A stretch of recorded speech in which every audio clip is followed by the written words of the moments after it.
Hi everyone, welcome back to my channel. Today we are going to play You Make This House a Home. And there Yandere Daneson found Let's begin. Please decide the level of intensity you want your gore. I'll go with censored for YouTube's sake.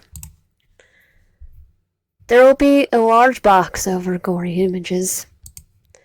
This game also contains jump scares and a chasing.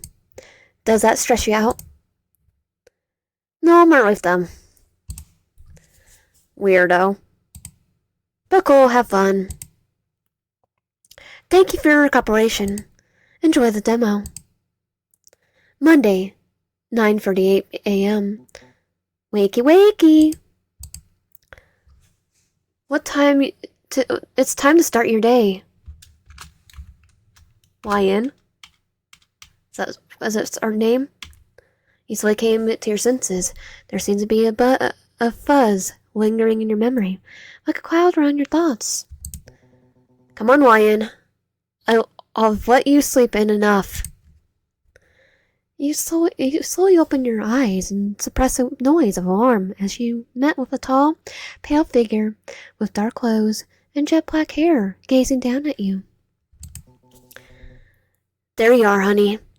We're already running a little behind. You were extremely confused, anxiously scanning the strange yet oddly familiar room. I'm sure you have a lot of questions. I can answer them all at breakfast, okay? Forced to listen to this man, you hastily nod, earning a toothy grin from him before he slips out of the room. I'll stay as calm as you can. You close your eyes and take some deep breaths, opening them again when you feel ready enough to face whatever was downstairs. You get out of bed, your feet landing towards the bathroom in your room. You had no idea that was there. It was like a muscle memory. Looking in the mirror, you feel a bit more at ease. You look at yourself deeply in the mirror. You know it's your face, but feels wrong somehow.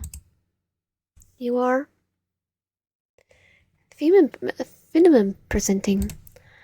You'd be preferred as she, her. After freshening up a bit, feeling much steadier, you head downstairs. As you advanced downstairs, you met with a pleasant smell of meat, as well as the soft sizzle of oil in the pan. You take a seat at the table, not knowing what else to do. You see the back of the stranger, now wearing a baby's pink apron, that seemed to touch out of place with his entire aesthetic. You also couldn't help but notice the odd way stacked locks of hair were floating over his head as if stuck to the ceiling by the tips. You could hear him humming softly as he cooled the heat of the stove and began plating the food. The sobbing. Good morning, Ryan. You're presented with a surprisingly adorable breakfast. From what you could see, a golden brown toast, bacon, and a sunny side-up egg with odd specks and powders on the surface you could always assume to be various seasonings. You could remember if you ate meat or not. Would it even matter? I'm not vegetarian, so you should eat. I think you'll enjoy it. Time for breakfast. I like that's a real human mouth right here.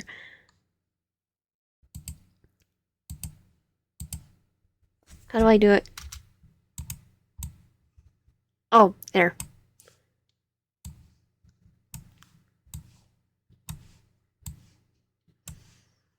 Breakfast finished. Okay, I'm gonna be nice to him first. First route. Thank you for the breakfast. It's my pleasure, honey. You're looking at me funny, so I'm sure you have some questions.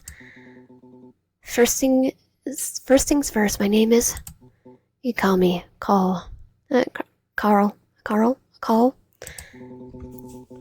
Now that introductions are out of the way, what would you like to know, my dear? Where am I? You're home. This house is a place. This house is a place I brought. House is a place I brought fresh out of high school. I brought out fresh out of high school. We spent a lot of time here together. It'll be our 2-year anniversary by the end of the week. I highly doubt that. Sometimes I wish you could. I wish you still remembered. 2 years? I've been in the house for 2 whole years. Oh, no, you only started living with me a handful of months ago. But then, why can't I remember a single day of any of it? Why do I remember you? For your safety, of course. The things your mind had gone through, it was the safest option to have you forget. You've made me forget? Maybe it was best to leave it at that. He glances at your empty plate, as if double-checking that you ate it all. Would you like to look at that? You're all done with your breakfast. He took the plate from in front of you, placed on the sink and running the water. You're free to roam around the house and explore, if you want. You stand from the table, feeling a little less uneasy, now that you have food in your system and your most pressing questions somehow answered. I'm gonna explore the house. You decide to explore. Let's head upstairs. You decide to take a look upstairs. Once you reach the top of the staircase, you scan the upstairs. There's a chandelier above you. It stands out quite a bit against the bland color of the home. It looks antique. The second floor itself is modest and very simple, yet only 3 doors you could see. One with a sign that had your name, one with wooden borders over it, and another tucked away and locked tightly. You can only assume that this was Khol's room. Your room. As you enter the room, you stand in the doorway. You see your bed. A closet with 5 of the same sweater hung up on the clothes hangers. The bathroom. And to your right, a short bookshelf with multiple random books, 2 framed pictures, and shoebox at the very bottom. You approach the bookshelf, shutting your bedroom door behind you. What are you most curious about? The box. You sit in front of the shelf, pulling out the shoebox. You open the box to see various memorabilia. It was clear at first glance that these were gifts from Khol to you. Once you examine everything in the box, continue. A fuzzy brown stuffed bear with a red ribbon around its neck. Assortment of flowers, dried and carefully tied together. Bits of petals were beginning to flake off into the box. Looks like a drive-through coffee shop border.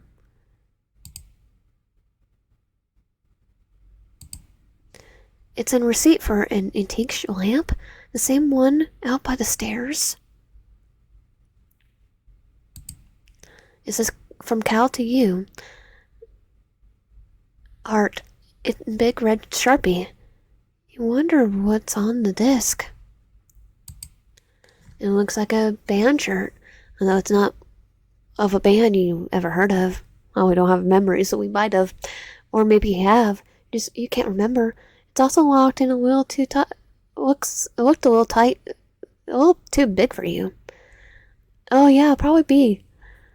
Was this one of Khol's?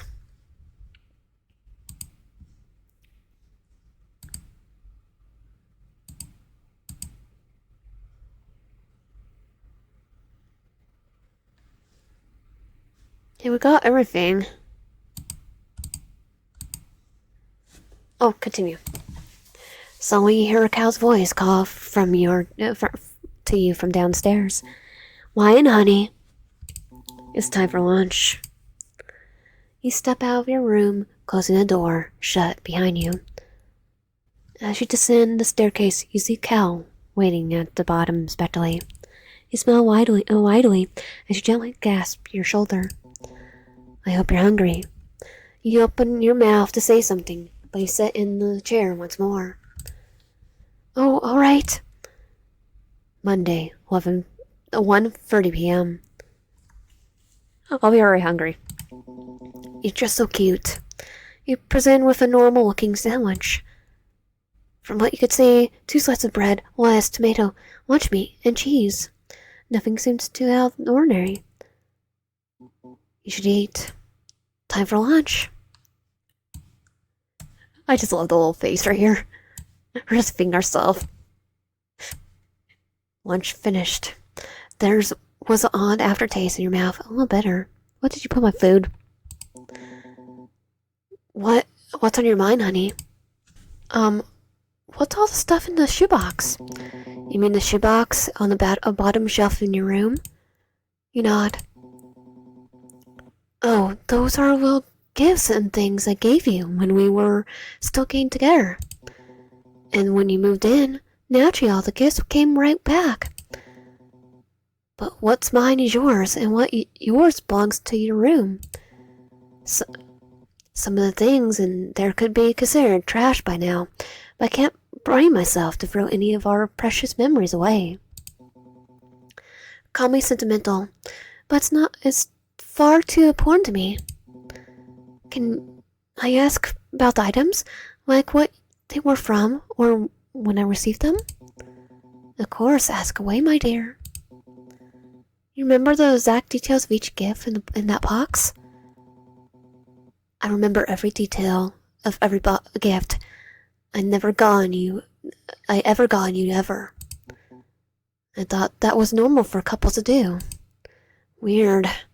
But also kind of sweet. The Bear. April 6, 2000XX. We went to the arcade to kill time before work, and I won you that stuffed bear. He chuckled softly. I buried through so many quarters that day. He let out a soft sigh, glancing down at your empty plate, as if double-checking that you ate it all. Why does he do that? Why is it so important you finish all of your food? He's putting something in it. It looks like we're all done here. He took the plate from in front of you, placing it in the sink and running the water, just as he had before. Safe to assume you're free to do what you wanted again. You stand there for a moment, unsure what to do next. Looked around downstairs. You glance around, seeing the modest living room. Right beside the kitchen, the severe lack of walls was kind of unsettling. If you looked around at any point of the house, you could see everything was with little to no obstruction. You spot a hallway besides the staircase that leads upstairs. You pick around that corner to see a door. The front door. You glance over to Khol. It was still preoccupied in the kitchen and tiptoed into the narrow hallway. The hall. It's a gloomy scene, ominous even.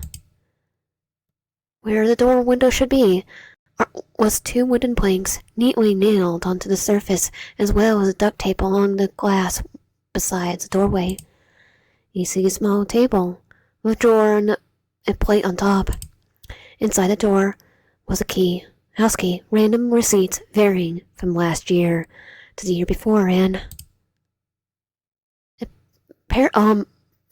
Polaroid, a picture. It's always crumpled picture. It shows 3 people. On the left, a man with long, blonde wigs. On the right, a woman with sparkling ginger hair. In the middle, a man with silky black hair with familiar crap-eating grin. Khol? No way, this was the same guy as the one in the kitchen right now. The guy actually looked good.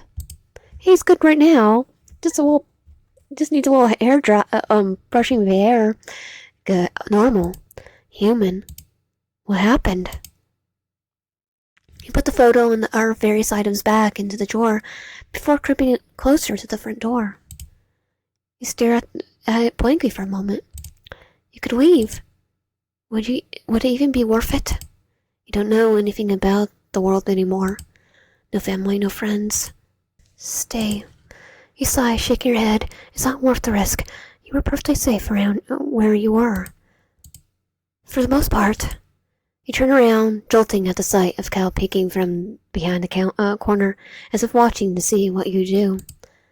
It's like, you're gonna escape. If you escape, I'll come find you. He flashed a grateful smile before returning to the kitchen, clearly pleased with your choice. Creep. Maybe it was best to keep an eye on Cal. After all, you weren't completely comfortable around him. He walked towards the couch in the living room, taking a seat and waiting. After a few minutes, Cal finally emerged from the kitchen. He smiled pleasantly, surprised that he stayed close by. Hi. Not gonna lie. I thought you were going to try to leave. Any reason you decide not to? Why did you want me to leave? He averted his gaze. No, never that. Just rare days you don't completely go to the door. Rare?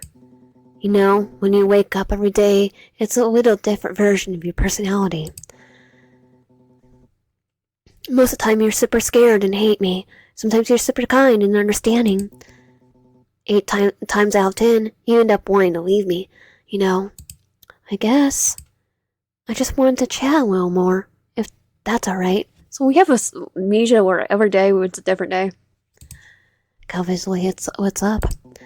Of course, anything you want. He's doing something with the food. Cal walks back to the kitchen and then returns with the pink apron folded neatly in his arms. He sits it down on the bare coffee table, giving you his undivided attention. What are you curious about, my dear? Why did you have an apron? The apron. He glanced down at the pink apron on the table. It's almost comical to look at, given the circumstances and the general mood of the entire house. Why do you have the apron? Do you not like it? No, I think it's adorable. I just didn't expect someone like you to wear anything like it. Well, I typically don't. This is the only piece of clothing I own that's like this. You're actually the one that talked me into wearing it.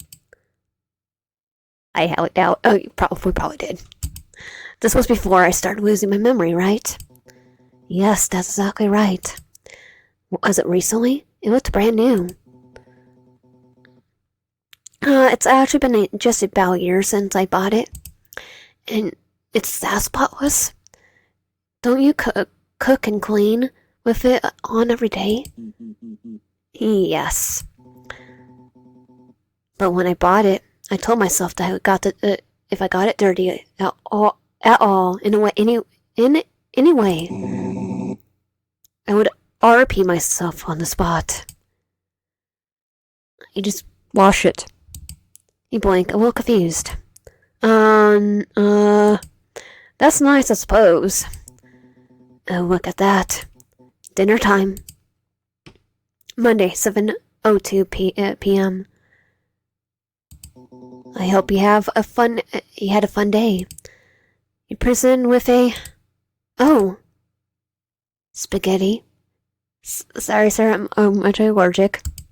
Was that mixed with, what is that mixed in the noodles?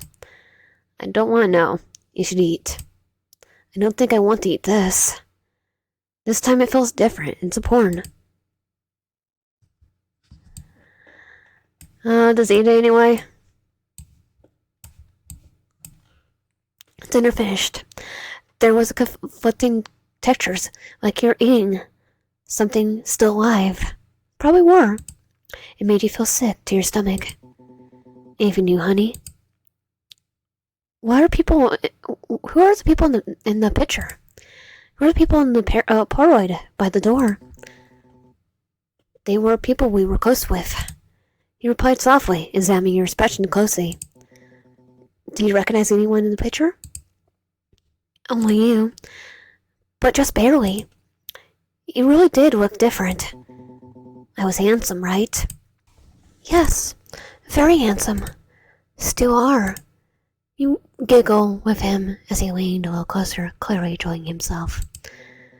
Well, to answer the question, Little Red Riding Hood was a woman named Phoebe, and Goldilocks is a man named Zeke.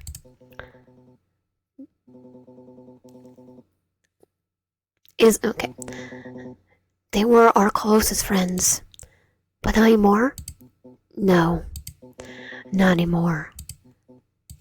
He picked up the plate, discarding the strange nature of the meal, as he stands to put it in the sink. It's getting late. You should get to bed. Ask him to lay down with you. Do you want to lay down with me? Just until I fall asleep? There was a brief pause before Khol speaks out a strangled noise. Squeaks out a strangled noise. Really? You're okay with that? You nod, giving him the green light. Khol hesitates for a moment before laying on the mattress beside you. He was at the very edge of the bed, keeping a respectful distance from you, with his hands folded carefully in front of him.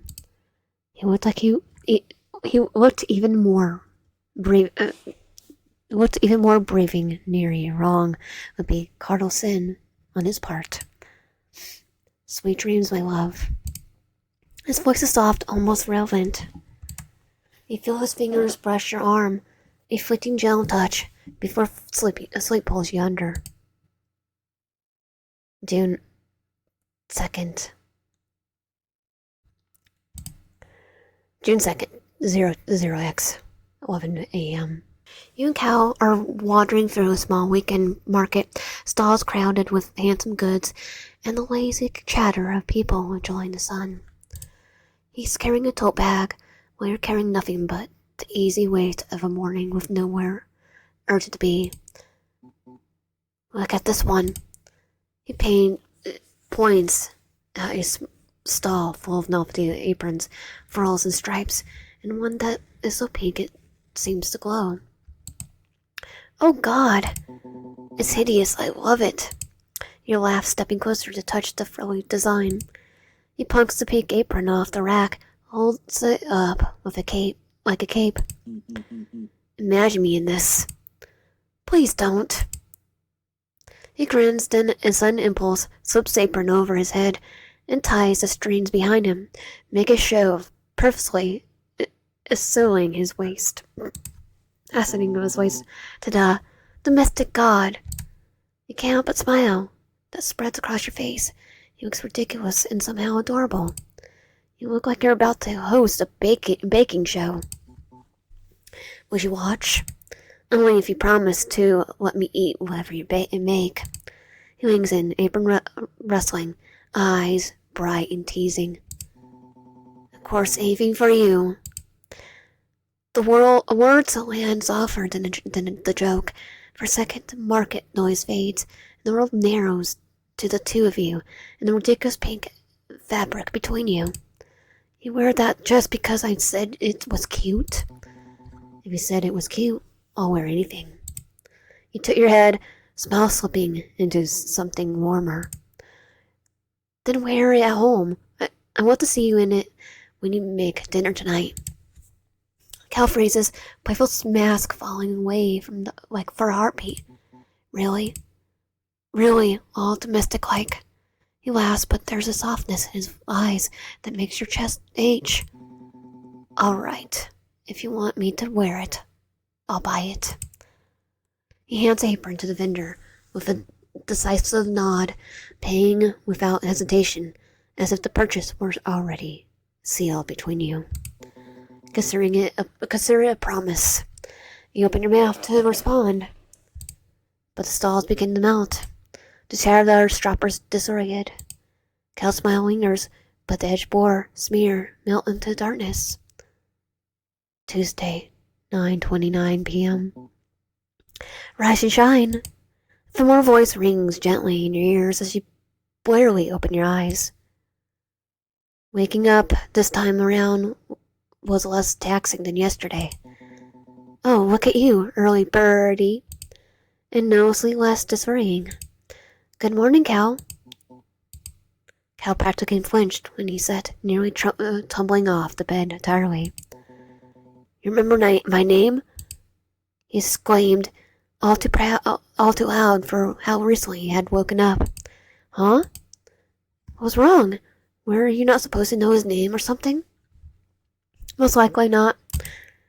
At your confusion, Cal frantically looked around the room as if the walls themselves were whistling in and something was not loud. It's nothing. Come down for breakfast when you're ready, he said slowly as he got up from the bed, gently closing the door behind him as he left. He headed downstairs for breakfast, still shaking off the last traces of sleep and confusion from Cal's reaction. As you advanced downstairs, you're met with a familiar smell of bacon, eggs, and toast.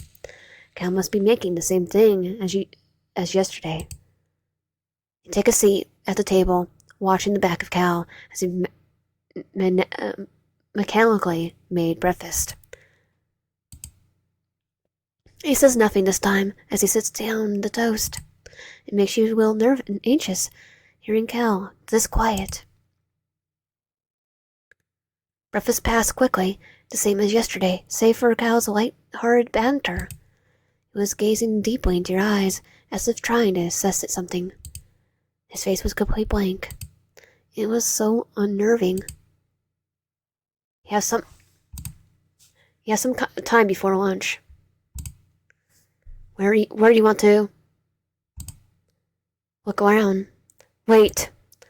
He frees mid-step. Cal stands at the bottom of the stairs, apron still on, hands clasped tightly in front of him. Can we talk before you wander off? His tone is gentle, and he's smiling like before, but there's a strange urgency beneath it, like he's afraid you'd disappear if he looks away.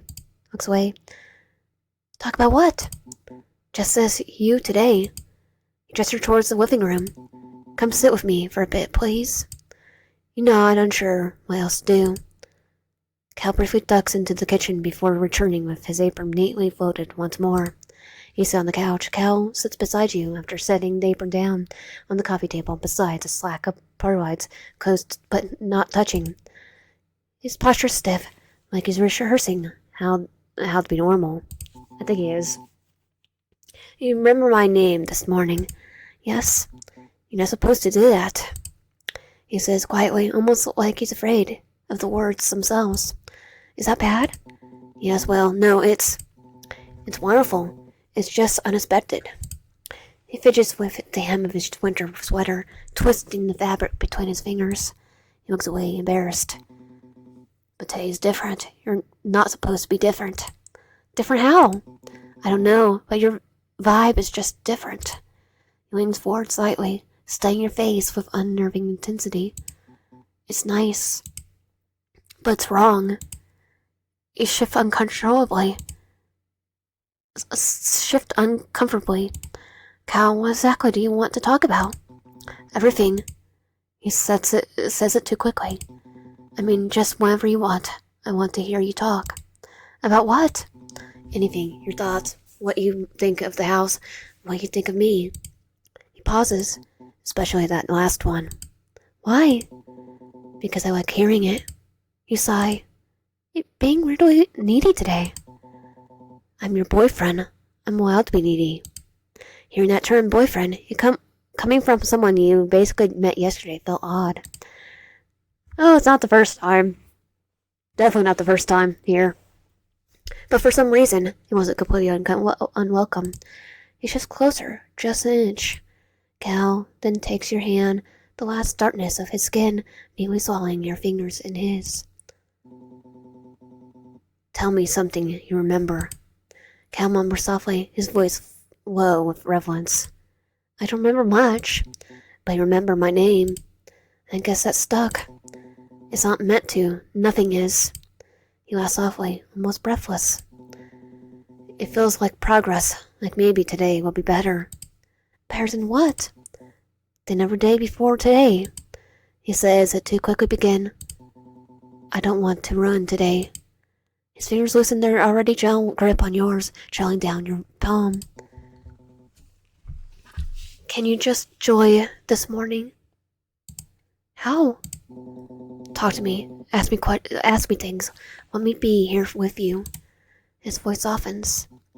I miss you, even when you're right in front of me. Especially when your mind is usually so far away. I have to fix this later, but for now, I want to be here with you. You're trying to fix my memory. Never gonna happen. I'm gonna ask him about him. Tell me about you. Me, I'm not that interesting. Yeah, but you're basically still a stranger to me. Fair enough. So tell me something real. Something real. He thinks for a long moment. I like when you say my name. That's not what I meant. It's what I meant. He leans closer, a few strands of hair in front of his face, swaying slightly as he turned your head around in his. I guess we could go over the first date questions. If you really want, Let's see, my favorite color is red. I like how passionate it looks, and how much motion can vary through it. My favorite animals are bugs, the real creepy crawly ones. The ones that maybe an average person would be disgusted at. My favorite season is winter time, but I hate being cold. He likes being inside the house and reading a book or something. We stopped talking and calm silence drifted between you. To think that some point these were things about him that you knew by heart. Thank you, Khol. He smiled. Any time. The house. How long have we lived here? You moved in a few months ago. I've been here since I was 19. Why this house? Also, I just chose the place far from my parents, but close to my friends. Did you not have a good relationship with your parents? No. You respond dryly, all fondness in his tone shivered. Shiveled. It made you wonder if his parents were monsters, too. My living on my own turned out to be just as bad. This place is too big for one person, and it got lonely whenever my friends couldn't hang out. But then I met you. His hands were fidgeting with yours now, and it felt like he did this often, once upon a time. He made this house a home. ... Khol, what happened to me? He freezes. Nothing. That's not an answer. I don't know what I could tell you. Then tell me about what you can. Khol swallows hard. He grips a grip on your hand loosened, then he tightens again, like he's afraid he'll pull away. You got sick, really sick, and I didn't know what to do. Sick how? He shakes his head, eyes dropping to your joined hands. You were dizzy, confused. You kept forgetting things. I thought was stress or exhaustion or a stroke. Stroke. Could do that. Seizure. Seizure could do that. I should have taken you to the hospital. I knew that now. Why didn't you? A breath catches. Because you begged me not to. The room feels suddenly smaller. I did? He nodded slowly, like he wasn't sure of what he was saying either. I was trying to respect that. I thought I was helping. Silence settles between you, heavy but not hostile. The conversation lingers in the air long after it ends. You're not sure if you feel closer to him or further away. Either way, the day moves on. Monday, 1:30 p.m. He presents with another normal-looking sandwich. Same one, the same two slices of bread, some lettuce, some tomatoes, lunch meat, and some cheese. All the same. You pick it up and take your first bite. All while Cal continued to watch carefully. Once you were finished, the same bitter aftertaste lingered in your mouth. So, nothing. Cal blinked, a little confused. Nothing at all? Yeah. I see. He eyed your empty plate, as always. Then he took the plate from in front of you, placing it in the sink and running the water, just as he had before. This time you could do what you wanted, right? I'm gonna go with, why do you love me? He looked a bit surprised at the question, not exactly expecting you to say that. He hummed softly, eyes drifting to the sink, as he pondered how to verbalize the sheer weight of what he felt for you. Would it be shallow to say because you're human? That means you could fall in love with anyone. I was intentionally drawn to you with general attraction. Regular human stuff. He paused, fingers still in the soapy water. I wonder what he is. But then he made the attempt to really get to know me. His voice softened, almost reverent. He made me feel real. You know how rare it is for someone like me. Let's have a quiet breath, almost a laugh. I love you for you. I mean that. What's your full name? He paused thoughtfully. My full name? Names have power. It's been a long time since I said it out loud. Khol is okay, more comfortable to hear. If you really want to know, it's Shah Kalyan. My full name is... I'm not even gonna say it. His name is Good Cow. Do you miss going outside? He paused mid-scrub, shoulders tilting just slightly. Outside is complicated. People would stare, they'd judge and ask questions. But for you, I didn't mind as much. So yes, I miss it, but not as much as I missed you. Knock over the paper towels. You take a subtle step back, bumping into the roll of paper towels off the counter with your shoulder. It hits the floor with a soft thud. He bends down to pick it up, immediately unbarred in the slightest. You look, you're cute. That was a distraction you needed to grab the fork from the door. Easily pull it open just a bit before closing it. Walk away. Sorry about the trouble. I'll get out of your hair now.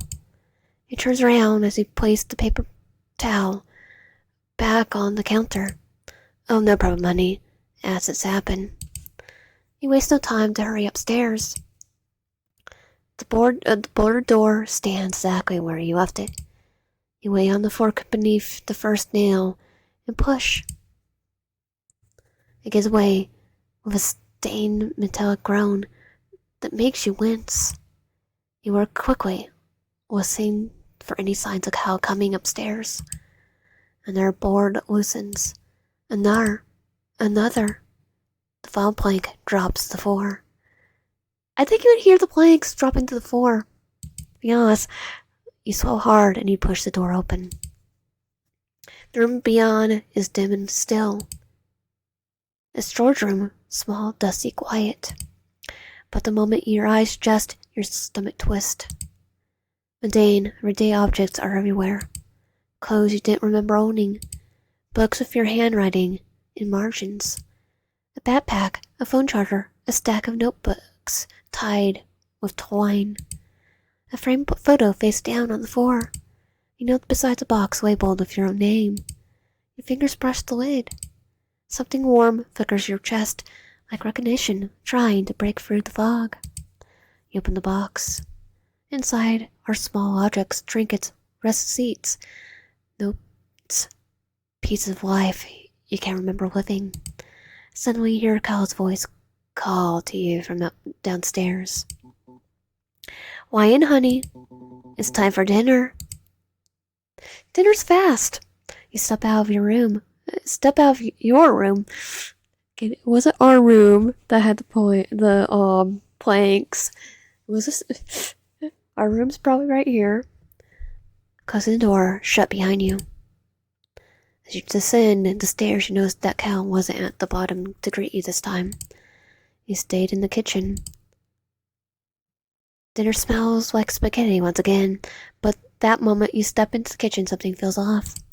Khol stands in the stove, shoulders low, movement slow and unfocused. Khol? Hello, honey. Dinner's almost ready. His voice is soft, in a way it doesn't sound like him. Are you okay? Yeah, just tired.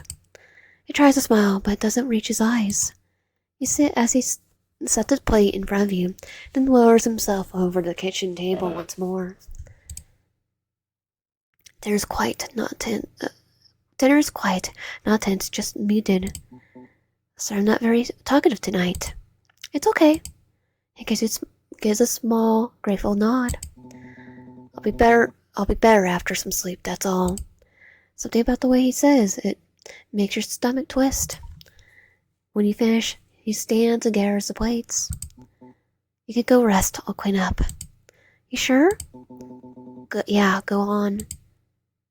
He turns back to the sink, and a soft chatter of dishes echoing through the dimmed kitchen. You watch him for a moment longer. Something's all wrong. He just won't say that. Say what? You crawl into bed, alone this time. Exhaustion settles into your bones after another strange day. The lamp beside the door creates a soft glow across the room, and your eyes go heavy. Sleep takes you quickly. You wake up, but this time Khol is nowhere to be seen. Your room's bathed in darkness. The lamp you had fallen asleep with is turned off. You don't remember turning off. You sit up slowly, letting your eyes adjust to the dark. The room feels different at night, colder, heavier, like the walls are listening. Somewhere down the hallway, you hear a hushed voice. It's Khol. You slip out of bed, feet touching the cold floorboards, and creep towards the door. The hallway is pitch black, save for the faint silver of light winking from beneath Khal's bedroom door. His voice is clear now, and he sounds intense. Now, Zeke, listen to me. You freeze. Zeke? Inch closer, careful not to make a floor creak. I know what time it is, I know. No, I didn't tell them anything. I wouldn't do that. His tone sharpens, not angry, but scared. Zeke, please tell me you can figure something out. The doses need to be higher. Wyan's remembering things now. You know how dangerous that could get, don't you? Then a pause. You can't hear what's being said on their end, barely being able to make out what Khal's saying himself. Please, if not for Wyan, do it for me. Your heart pounds. You take another step. Then the floor creaks quietly. The whispering stops. Silence. You don't move. You don't breathe. I'll call you back. See you soon. Crap. Footsteps. The quiet jingles of a key struggling in a lock. You dart back towards your room, slipping inside just as the hallway light flickers on. You crawl into bed and pull the blankets up to your chin, pretending to be asleep. The door rattles. Your breath catches, but doesn't open. After a long moment, you hear Khal's footsteps retreating down the hall. The house falls into silence again. You stare at the ceiling, wide awake, the darkness pressing in around you. What had he meant by see you soon? You thought you couldn't leave this house. You don't sleep again for a long time. In a demo for now. Thank you for prying. Maybe try again for another route. You might find something new. Okay, after fiddling around, I found the ending. So we're gonna leave again. You slowly, very slowly reach for the handle. He flinches as a monkey-toned hand gently grabs yours, preventing you from reaching the door. His skin feels oddly rubbly, skin adjacent, but not quite there. There you are, YN. Funny how you immediately wander off to the place I hoped you wouldn't go. He turns you around with surprisingly controlled force, keeping you back to the door as he grabs your hand with both of his. Won't be safe to be outside by yourself like this, YN. Until you understand. You suddenly feel a tense pressure in the back in front of your head, as if your brain is trying to force you out of your skull. You feel as though your head is splitting. You can't even get a word out. See, look what happens. Let's lay you down. Remember being dragged by careful hands to what you could only assume is to be his couch. Rest your eyes for a while, honey. It'll never get easier to do that. You slowly come to your senses. A distant sound of soft humming comes from the kitchen. You prop yourself onto your elbows. Your ears were ringing slightly, but it was manageable. Khol? The humming stops and you hear a rush of footsteps before Khol is looming over you. You hardly had time to register how quickly he moved before he was helping you up. Oh dear. How do you feel? Fine, I guess. What happened? How long was I out? He stared at you blankly for a moment before replying. I'm not sure. I found you in the ground unconscious, so I lay you down to rest your head. You feel a faint squirming sensation in the back of your head. Oh, I see. What time is it? Khal's brushing lions up once more as he slowly leads you towards the kitchen. It's dinner time. Made some food. Maybe some food will get you feeling better. Monday, 7:02 p.m. I hope you had a fun day. You're presented with spaghetti. What is that mix in the noodles? You should eat. I don't think I want to eat this. This time it feels different. It's a porn. And we didn't even do it. I didn't even get to put the spaghetti there. There was conflicting textures, like you were eating something still alive. It made you feel sick to your stomach. If you knew, honey? Where are the people in that picture?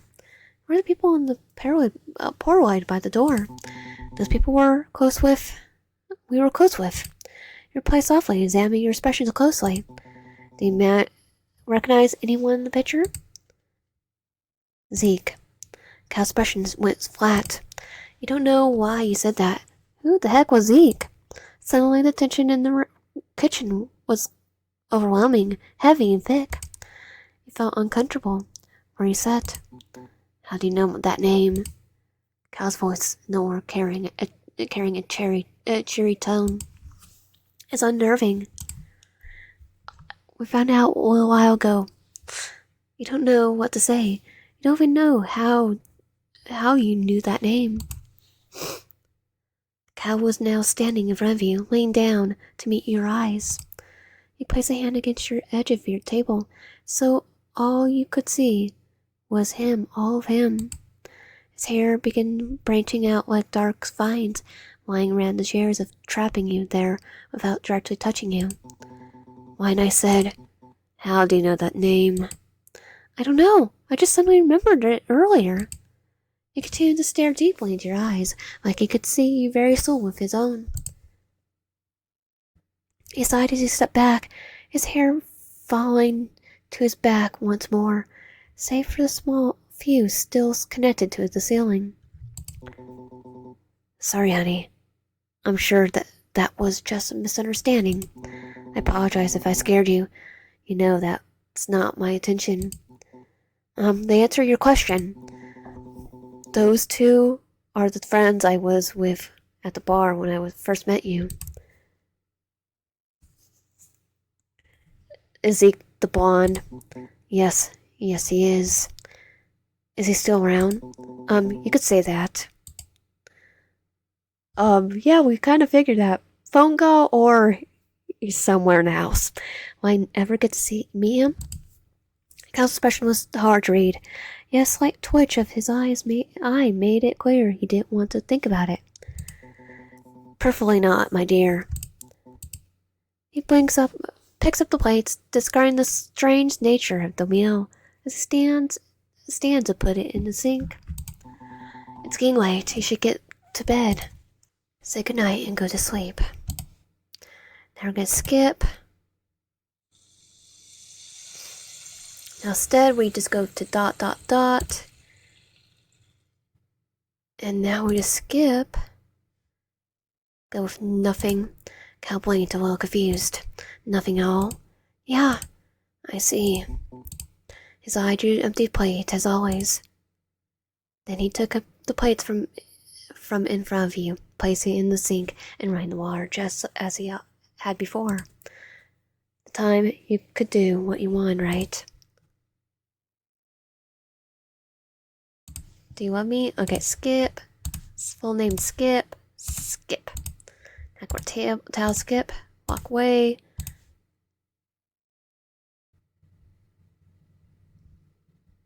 Okay, now we're gonna... The hallway's pitch black, save for the faint silver of light winking from beneath Kyle's bedroom door. His voice is clear now, and he sounds tense. No, Zeke, listen to me. He frees. Zeke? So he was still in contact with him. He didn't have much time to ponder as he heard Kyle's hushed voice once more. He inched closer, careful not to make the floor quake. I know what time it is, I know. No, I didn't tell them anything. I wouldn't do that. His tone sharpens, not angry, but scared. Zeke, please tell me you can figure something out. The doses need to be higher. Ryan's remembering things now. You know how dangerous that could get, don't you? Then a pause. You can't hear what's being said on their end, barely being able to make out what Cal's saying himself. Please, if not for Wyatt, do it for me. Your heart pounds. You take another step. Then, the floor creaks quietly. The whispers stop. Silence. You don't move. You don't breathe. I'll call you back. See you soon. Crap. Okay, that was you make this house a home. If you like my content, please consider subscribing. If you haven't already, comment down below and liking the video.